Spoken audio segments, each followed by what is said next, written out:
भिवंडी महापालिकेकडून गटार स्वच्छतेसाठी आता रोबोटिक यंत्रणेचा वापर करण्याची तयारी सुरू आहे।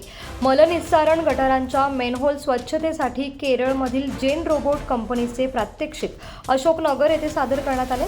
मेनहोल खोल असल्यामुळे मनुष्यबळाद्वारे स्वच्छता करताना जीविताचा धोका निर्माण होतो आणि त्यामुळे रोबोटच्या वापरामुळे ही प्रक्रिया अधिक सुरक्षित आणि आता सुलभ होणार आहे।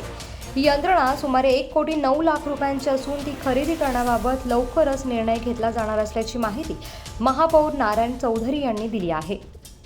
आम्ही ट्रायल बेसिसवर केरळवरून गाडी मागवलेली आहे। आपले जे अंडरग्राउंड ड्रेनेज आहे ते साफ करण्यासाठी त्याचा हे आम्ही डेमो आज दिलेला आहे या लोकांनी।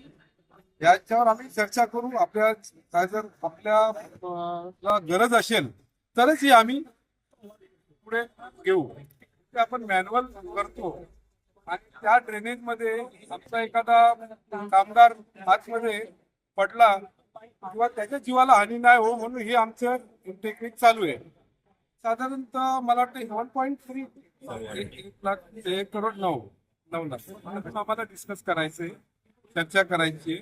आमच्या संबंधित सगळे अधिकारी आहेत, त्यांचे अनुभवी आहेत, त्यांच्याकडनं आपल्याला जास्त हे मिळेल तेव्हा आपल्याला गरज आहे किंवा नाही आहे।